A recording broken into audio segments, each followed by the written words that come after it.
Oke, ya selamat malam, Mumtaz, Aldo, Sandra. Malam, Bu.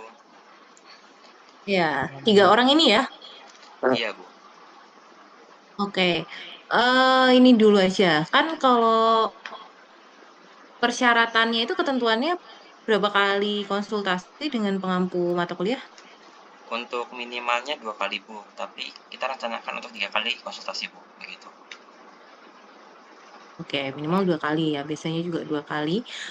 Oke, nah kalau yang pertama, biasanya saya ini dulu aja ngobrol untuk saya pengen tahu apa namanya ya pekerjaannya dulu, terus nanti saya sampaikan yang hubungannya, baru kemudian saya bisa mengira-ngira gitu ya dari apa yang dikerjakan itu, terus kemudian mencantolkan ke dalam mata kuliah saya itu seperti apa gitu. Jadi biasanya kalau untuk yang pertama saya belum ngecek dulu hasil kerja portofolionya gitu supaya saya jelaskan dulu.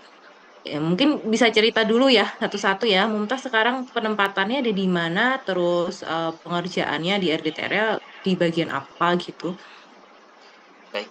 Untuk pertama, saya sendiri di penempatan Kabupaten Sukoharjo, Bu.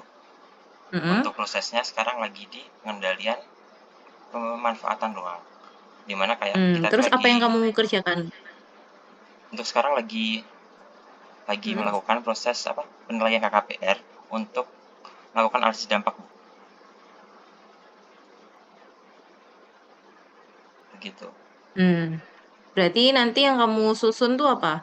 Analisis dampak itu atau seperti apa? Sepertinya Duh, analisis maaf, dampak, Bu. unstable ya kurang. Tapi untuk output akhirnya masih belum begitu mengetahui saya, Bu. Begitu. Mulai kerjanya kapan ya? Bulan apa kemarin? Ini baru masuk ke hari kelima mungkin, Bu. Baru banget mulainya. Iya, Bu. Makanya sebelumnya Oh. saya meminta untuk konsultasi ini kayak agar lebih sesuai yang kita kerjakan dengan mata kuliah ini, Bu, begitu. Oke. Terus kalau Aldo ada di mana? Baik, Bu. Ini jawab, kalau saya sendiri itu ada penempatannya di DKI Jakarta, Bu. Untuk apa-apa saja yang dikerjakan sebenarnya sejauh ini karena masih istilahnya baru sekitar 1 minggu atau 7 hari di tempat magang itu, jadi untuk saat ini masih mempelajari peraturan sih, Bu. Tapi sebenarnya yang berbeda di DKI Jakarta itu sendiri, kalau di tempat lain, kabupaten lain kan biasanya ngerjain RDTR ya, Bu. Kalau untuk di Mm-mm. Jakarta sendiri itu RDTR-nya ternyata udah jadi, Bu. Nah, Mm-mm. kalau untuk sekarang itu sedang ada tahap peninjauan kembali atau PKRDTR seperti itu.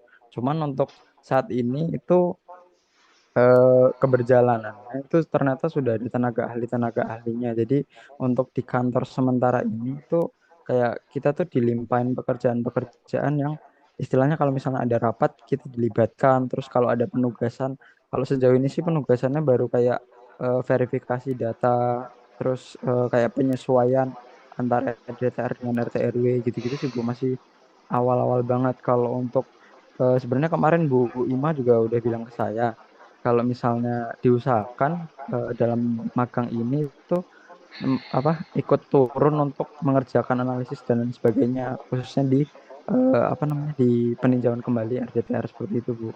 Cuman karena ini saya lagi minggu-minggu konsul, jadi coba konsul dulu ke semua dosen, nanti akan saya obrolkan juga ke mentor kira-kira mix and match-nya bagaimana. Terus kalau terkait dengan DBL ini, itu tuh kalau di Jakarta itu kan ngusung konsep, mungkin ini sepaman saya terkait DBL ya, Bu. Itu kalau di Jakarta sendiri itu mengusung konsep TOD banget. Jadi terdapat proyek UDGL yang sekarang sedang berjalan, UDGL tentang proyek-proyek TOD yang di DKI Jakarta, khususnya kan ada perencanaan MRT juga di sana yang mau ditambah 2 MRT di daerah Mm-mm. Ancol dan sekitarnya. Jadi mungkin kalau untuk saya pribadi eh, mengiranya untuk tahap awal ini untuk DBL itu bisa mix and match ke proyek itu. Jadi di luar PKR DTR-nya. Seperti itu kalau dari saya. Oke ya, terima kasih. Sandra? Malam, Mbak. Jadi Ya. untuk saya sendiri di PUPR Kabupaten Klaten, terus untuk proyeknya sekarang itu sedang ada penyusunan RDTR untuk kawasan perkotaan Kemalang gitu sih Bu. Untuk sekarang tahapannya sih mau survei dan penyusunan laporan fakta analisis dan kemungkinan sampai laporan rencana gitu Bu. Berarti memang baru mulai ya? Iya, Iya, baru mulai masuk ke fakta analisis kalau untuk di batch 7 sekarang. Oh, udah fakta analisis. Iya. Datanya sudah ya? Datanya sudah ada yang pendahuluan. Tapi kayaknya ini masih ada beberapa data yang kurang, jadi kemungkinan kita bakal survei lapangan juga. Nah, terus Mm-mm. mulai menyusun buku laporannya itu dari nol untuk yang fakta analisis. Oke, oke. Ya, Sandra masuk analisis, Aldo peninjauan kembali. Kalau Mumtaz berarti tadi masuknya ke lebih ke evaluasi Bu, jadinya. RDTR-nya sudah ada. Sudah Bu. Hmm, Beda dengan peninjauan kembali. Untuk PK-nya untuk 3 RDTR sudah jadikan Bu, jadinya beda lagi Bu. Begitu. Oke, oke. Ya, oke. Nah, saya menyampaikan yang berhubungan dengan mata kuliah yang saya ampu ya, yang kemudian akan direkognisi dari Inspiring ini gitu. RPS-nya semua sudah dapat ya. Sudah Bu. Bu, izin menyela sebentar. Ini kemarin kita sudah eh, Mm-mm. buat template portalnya. Mungkin bisa saya share screen untuk penjelasan dari Bu Lintang. Atau Bu Lintang mau ini share? Eh, saya dulu aja. Maksudnya Oh gitu, ya. kalau pertemuan apa namanya konsultasi pertama gini biasanya saya ini aja jelaskan saya menjelaskan apa-apa saja yang kalian harus tuliskan di Porto gitu. Tuh. Baik Bu. Oke, sebentar.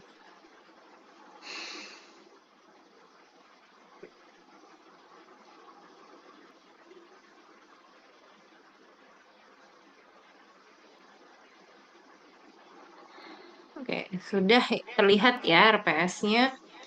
Oke.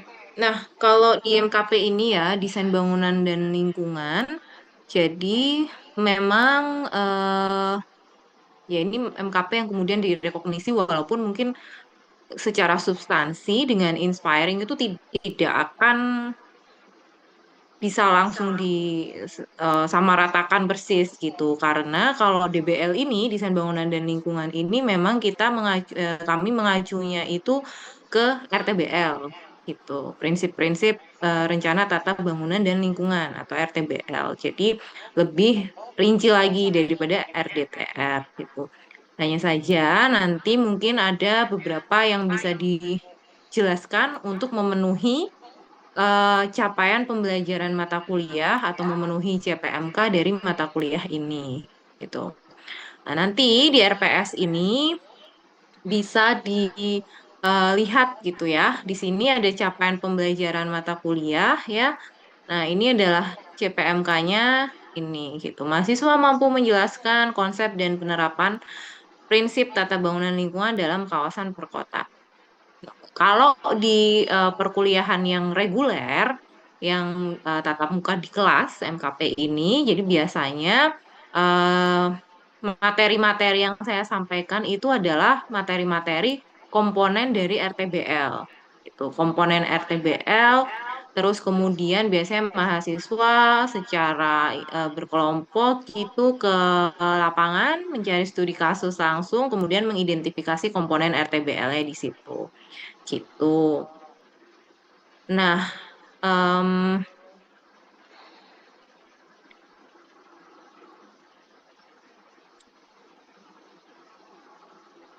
itu kan CPMK ya, gitu. Nah, Iya. CPMK-nya satu, kemudian di mata kuliah ini sub CPMK-nya ada tiga. Nah, ini yang perlu diperhatikan. Jadi nanti di tabel yang ini ya, ini satu, mampu menjelaskan konsep dasar dan mengidentifikasi prinsip ini satu. Kemudian sub CPMK yang kedua ini adalah yang ini, halaman berikutnya, paradigma dan prinsip-prinsip. Sub CPMK yang ketiga itu halaman berikutnya, menganalisis penerapan dan menyusun strategi. gitu. Nah, nanti yang perlu dijabarkan atau didetailkan di portofolio itu per sub CPMK ini. Itu. Jadi kalian membuat detail untuk memenuhi dari 3 sub CPMK ini. Gitu. Nah, yang pertama, mahasiswa mampu menjelaskan konsep dasar. Nah, karena inspiring ini kan em, produknya adalah RDTR ya, gitu. Kalau di kuliah DBL ini kita memahami dulu RTBL itu posisinya di apa namanya hierarki perencanaan itu ada di sebelah mana, terus kemudian tujuannya RTBL itu apa, manfaatnya apa gitu. Nah, nanti untuk mahasiswa yang inspiring ini silahkan dituliskan berarti kedudukan RDTR gitu ya. Jadi tuliskanlah kedudukan RDTR di dalam hierarki perencanaan itu seperti apa beserta tujuan dan manfaatnya. Gitu aja. Tuh. Terus kemudian, nah ini yang agak banyak ini yang di sub CPMK yang kedua. Sub CPMK yang kedua ini adalah biasanya mengidentifikasi eh, prinsip-prinsip dari RTBL gitu. Karena DBL ini kan memang mengacunya ke RTBL. Nah, ini yang mungkin tidak bisa saya apa ya, tidak bisa saya geser terlalu banyak gitu. Karena capaiannya adalah prinsip-prinsip RTBL. Nah, nanti bisa di-download sendiri ya. Ada open access untuk peraturan Menteri PU tentang RTBL nih ya nomor 6 tahun 2007. Nanti silahkan di-download masing-masing. Di situ ada penjelasan tentang 8 komponen RTBL. Ada penjelasan tentang 8 komponen RTBL. Jadi yang pertama adalah struktur peruntukan lahan. Eh, Ntar saya sambil bukakan permennya aja.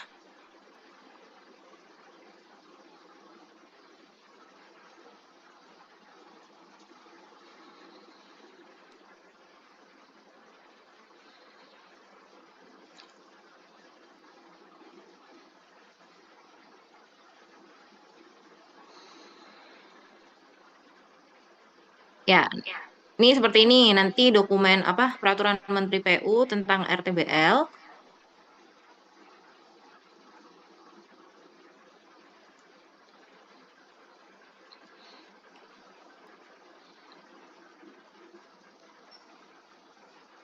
Kemudian lihat pada ini nih, komponen rancangan.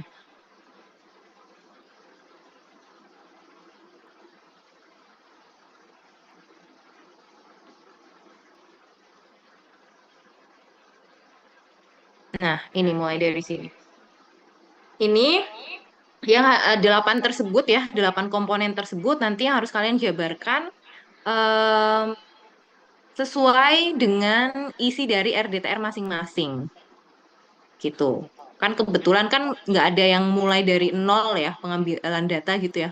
Kalau itu memang agak susah gitu. Tapi kalau misalnya datanya sudah ada, itu akan lebih enak. Tinggal dipilah-pilah ya data-data tersebut yang ada di RDTR itu. Nanti dipilah-pilah mana yang masuk ke komponen satu, masuk ke komponen dua gitu. Tuh, jadi yang komponen satu di dalam RTBL itu adalah tentang struktur peruntukan lahan. Nah, nanti bisa dibaca di sini. Kalau di RTBL atau untuk di kuliah DBL ini, oh struktur peruntukan lahan itu dibagi menjadi dua. Ada yang makro, ada yang mikro. Gitu. Nah, makro itu adalah yang TGL pada umumnya. Ini malam-malam sambil agak kuliah sedikit nggak apa-apa ya? Nggak apa-apa, Bu. Ya, ini kayaknya emang harus saya jelaskan gitu biar nggak keliru. Oke. Jadi ada yang makro, ada yang mikro. Nah, makro itu yang TGL yang seperti biasa pada umumnya kalian itu. Pada umumnya jadi ada em, kawasan perdagangan, ada kawasan perkantoran seperti itu gitu. Nah, kalau mikro di RTBL itu yang lebih rinci lagi gitu. Nih, misalnya, nah nanti di sini ada nih Jadi misalnya kalau apalagi yang DKI ya, gitu, itu kan vertikal-vertikal gitu.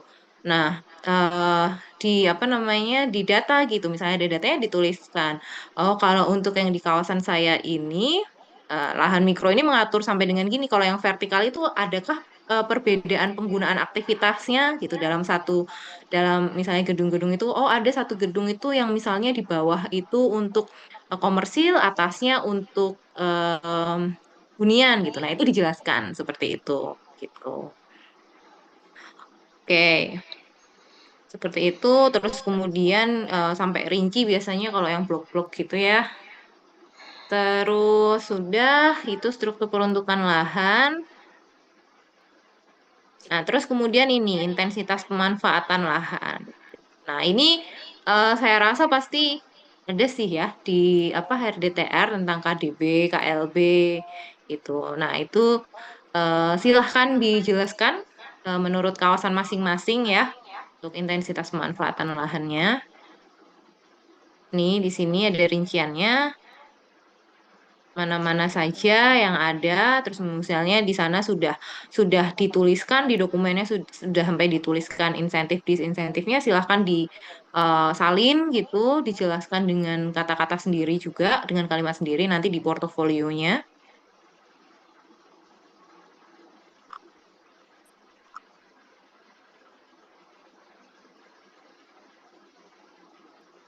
Oke.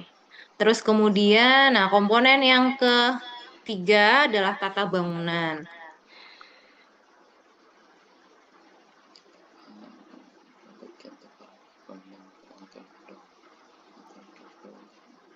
Oke, nah ini memang saya nggak tahu, mungkin ada, belum tentu ada juga di RDTR, tapi mungkin bisa diidentifikasi sendiri gitu. Jadi di dalam satu kawasannya itu nanti apakah ada pengelompokan-pengelompokan bangunan tertentu gitu. Nah, itu biasanya dilihat mungkin bisa disesuaikan dengan zoning ya kalau di RDTR gitu ya. Jadi kalian menerjemahkan zoning ini ke dalam tata bangunan gitu. Terus kemudian di sini ada apa namanya pengelompokan bangunan, terus kemudian orientasi bangunan, adakah kemudian peraturan yang mengatur tentang orientasi bangunan ya harus menghadap kemana, tapi saya mungkin nggak yakin ya kalau ada di RDTR ada sampai seperti itu gitu. Oke, terus kemudian kalau ketinggian mungkin masih bisa ya, ketinggian bangunan.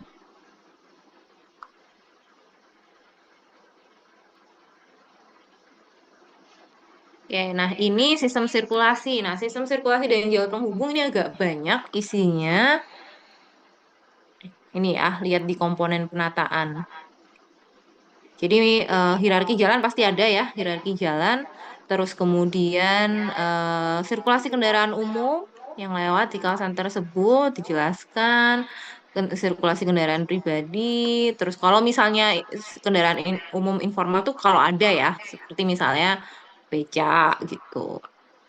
Nah, ini mungkin tadi yang TOD gitu itu juga bisa dimasukkan di sini, sistem pergerakan transit. Jadi mungkin yang DKI bisa lebih rinci yang ada di sini.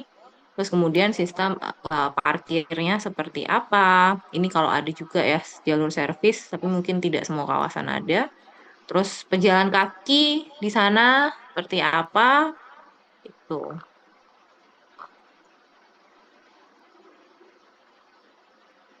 Oke. Terus ini komponen yang kelima. Komponen yang kelima ini ruang terbuka dan tata hijau ya. Jadi mengidentifikasi entah itu ruang terbuka yang pribadi maupun umum. Jadi misalnya kalau pribadi itu kan per kafling ya.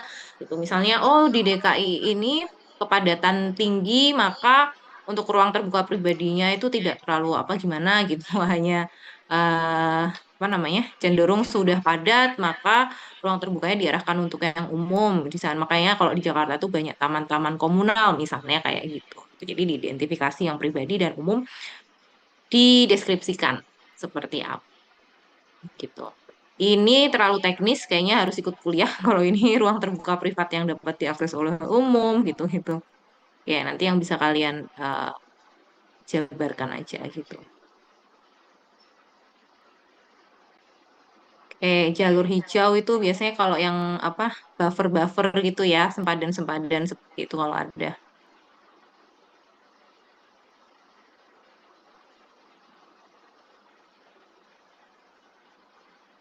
Terus kemudian yang keenam, tata kualitas lingkungan. Nah, ini biasanya tuh berkaitan dengan papan penanda atau signage gitu. Dulu di perancangan kota juga sudah ya kayaknya ya. Jadi kayak apa namanya ya? eh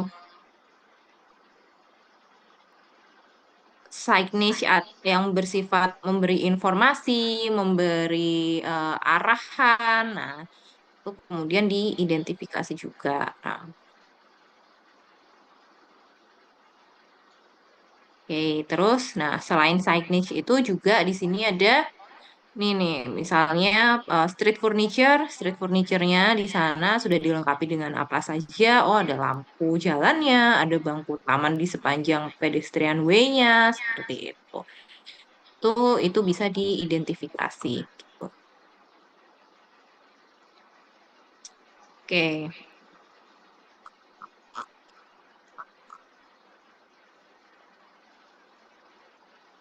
Nah, kemudian kalau yang ini, nah ini tuh memang kalau di RTBL memang tidak terlalu rinci ya, tapi justru ini yang datanya paling memungkinkan malah ada di RDTR pasti.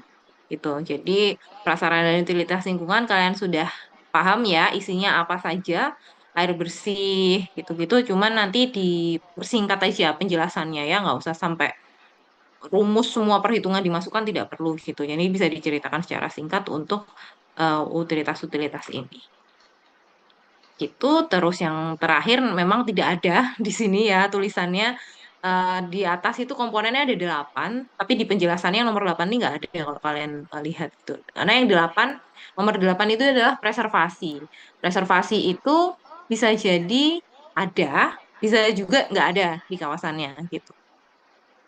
Saya nggak tahu em, di kawasan kalian masing-masing seperti apa, tapi kalaupun misalnya ada ya reservasi seperti bangunan bersejarah atau misalnya apa ya bisa yang nah nanti diidentifikasi apa cagar budaya gitu, nah itu bisa diceritakan. Tapi kalau tidak, ya berarti tidak perlu dituliskan gitu. Karena kalau yang untuk preservasi, memang di RTBL ya bukan komponen wajib ya, karena tidak bisa dipaksakan di masing-masing kawasannya gitu. Jadi intinya adalah kalau di mata kuliah ini ya menggunakan data-data dari RDTR yang kemudian dimasuk-masukkan ke komponen yang tadi sudah saya sampaikan gitu. Ada yang didiskusikan? Tanyakan? Saya mungkin Bu izin Hmm. bertanya. Jadi itu kan tadi dari penjelasan Bu Lintang itu berarti kan dari materi RDTR muatan RDTR saja ya Bu. Terus saya izin bertanya kalau misalnya nanti saat keberjalanan waktu itu ternyata ada yang sesuai juga untuk dimasukkan konsepnya ke dalam DBL itu apakah diperbolehkan gitu Bu? Dan itu tuh masuk dicampur jadi satu sama RDTR atau di tempat terpisah seperti itu Bu? Kayak Hmm, ya kalau ada proyek misal proyek tapi di luar dari RDTR itu sendiri yang sinkron sama DBL gitu Bu. oke. Ya, untuk pengisian portofolionya ya, biar nggak bingung ya. Oke. Nah, kalian ini kan di MSIB, ini tuh kan pasti ada apa namanya? Istilahnya ada luaran wajibnya gitu kan berupa dokumen apa gitu yang kalian tuh secara tertulis itu terkoneksi dengan dokumen RDTR pada tahap apa gitu kan ya. Oke. Nah, nanti di apa namanya gini, di portofolionya itu nanti bisa dituliskan memang misalnya yang apa ya yang misalnya yang signage gitu. Itu tidak tidak tercantum di RDTR gitu. Tapi pada praktiknya kalian tahu, misalnya gitu ya. Gitu. Nah, itu dituliskan gitu. Jadi di portofolio itu selain menuliskan substansi, kalian juga bisa menuliskan prosesnya gitu, ditambahkan prosesnya. Jadi misalnya pada penyusunan RDTR, dokumen RDTR yang telah saya lakukan, tidak terdapat analisis mengenai penataan rambu atau signage gitu. Tetapi habis itu di bawahnya kalian menjelaskan. Misalnya kalau kalau tadi misalnya Aldo tahu gitu ya, ada tentang mengidentifikasi itu gitu. Tapi ada apa namanya ya, ada intro-intro tentang pengantar bahwa jadi saya juga tahu gitu, mana yang memang tercantum di dalam dokumen RDTR masing-masing dan mana yang kalian identifikasi sendiri gitu. Jadi selain ada substansi, juga menuliskan hubungannya dengan proses penyusunannya. Tuh. Jelas nggak kira-kira? Baik, Bu. Jelas. Cukup jelas. Mungkin saya izin bertanya kembali, Bu. Terkait Mm-mm. dengan mungkin kalau dari Bu Lintang, apakah ada kriteria-kriteria tertentu terkait dengan bukti pelaksanaannya? Apakah hanya foto saja atau melampirkan dokumen RDTR-nya atau Oh, dari dokumen RDTR-nya itu udah terperinci ke bagian-bagian yang termasuk dalam mata kuliah ini atau bagaimana? oke. Ya. eh ya kalau itu gini. Jadi nanti hmm, per anak itu kan kalian bikin drive-nya masing-masing gitu kan ya. Kayaknya nanti sama tim apa namanya MBKM-nya Prodi dikasih dikasih akan dikasih folder gitu. Nah, folder itu nanti ada yang berisi dokumentasi ya kalau dari saya, dokumentasi pelaksanaan kegiatan dan juga dokumennya, draft dokumennya gitu. Dokumennya yang entah itu yang sudah jadi RDTR-nya atau yang nanti pada saat sampai akhir pelaksanaan itu kalian susun gitu. Nah, itu nah hubungannya dengan portofolio.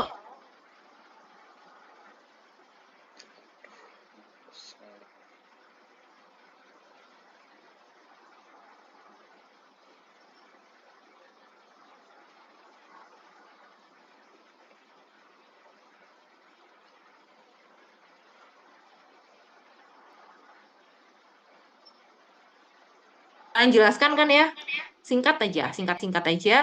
Nah, terus bisa nanti dikasih keterangan utilitas itu di dokumen RDTR itu ngelink gitu loh, dikasih linknya di drive yang mana, terus misalnya halaman berapa gitu. Nah, itu bisa dituliskan kayak gitu. Gitu. Makanya supaya bisa mengidentifikasi juga mana yang tadi sudah tercantum di situ, mana yang tidak. Nanti kalau misalnya yang memang sudah ada di RDTR-nya bisa kemudian dituliskan. Itu tuh mengarah ke dokumen yang mana, halaman berapa gitu. Terus misalnya dokumentasi juga bisa disematkan gitu. Oh iya, saya tuh tadi masih sampai sub CPMK yang kedua loh ya. Iya, Bu. Bentar, keburu lupa.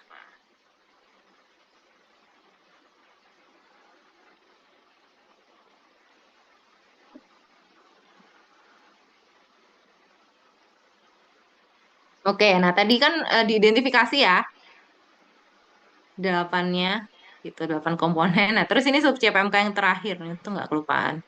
Nah, sub CPMK yang terakhir ini biasanya, nah kalau di kelas sih ini tuh praktek gitu ya. Yang tadi itu masih di kelas, terus kemudian yang ini praktek. Cuman di sini kalau untuk MSIB saya tekankan untuk yang ini nih strategi gitu ya, gitu. Nah, kemudian ini nanti silahkan em, tuliskan gitu ya strategi kawasan. Nah, ini kan kalian harus pahami dulu bahwa lingkupnya RTBL itu memang lebih detail daripada RDTR gitu. Jadi eh dari identifikasi komponen yang sudah dilakukan gitu. Nah, cobalah untuk membuat konsep ya, nggak perlu terlalu detail gitu, tapi strateginya tuh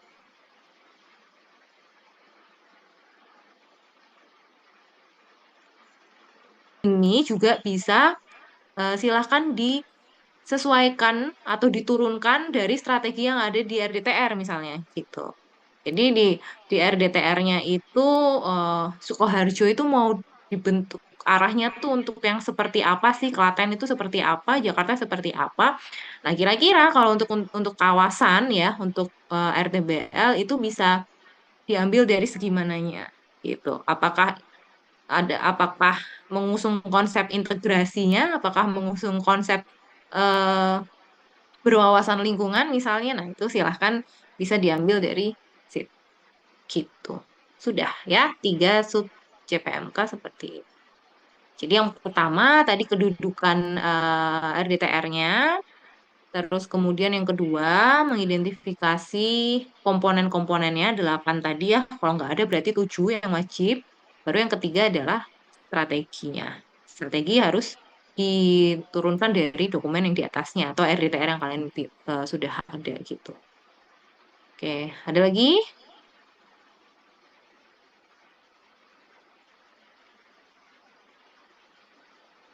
Tapi jelas ya dari yang saya sampaikan ya. Jelas sih, Bu. Jelas, Bu. Oke, nanti silahkan disusun gitu. Em, Tidak perlu terlalu panjang ya, karena kan itu portofolio itu bentuknya kolom-kolom gitu kan ya. Gitu. Jadi itulah sebabnya saya juga bilang itu diterjemahkan dalam kalimat sendiri gitu. Karena kalau kalau misalnya copy paste akan terlalu panjang sekali gitu. Jadi dijelaskan inti-intinya tuh apa gitu. Jadi utilitas air bersih itu intinya apa, sistem sirkulasi untuk kendaraan umum tuh intinya apa di situ. Nah, itu silahkan dituliskan gitu. Oke, gitu ya. Jadi mungkin nanti untuk yang selanjutnya, konsul selanjutnya mungkin sudah pakai portofolio, mengisi portofolio masing-masing, tapi ya tentunya mungkin tidak dalam waktu dekat ya, karena kalian kan masih masih masih seminggu kerja ya. Jadi mungkin kalau sudah sampai kapan ininya timelinenya selesainya? 31 Desember, Bu. Oke, ya sudah. Gitu nanti sambil sambil jalan tapi pantau juga timeline dari prodi ya, tidak jangan terlalu mepet untuk konsul yang selanjutnya juga gitu. Gitu bisa dicukupkan kalau tidak ada pertanyaan lagi. Oke.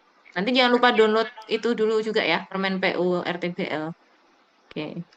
Itu ya. Sudah ya, saya akhiri kalau gitu. Perlu dokumentasi atau tidak ini? Sudah tadi? Sudah diambil. Mungkin teman-teman yang belum ambil bisa diambil. Tapi tadi saya sudah screenshot Oh, beberapa. sudah. Ya udah di-share aja. Ya, Oke, ya udah kalau gitu ya. Terima kasih semuanya. Selamat malam. Assalamualaikum. Waalaikumsalam Waalaikumsalam warahmatullahi warahmatullahi wabarakatuh. wabarakatuh, Bu. Terima Terima kasih, kasih Bu. Bu Lintang.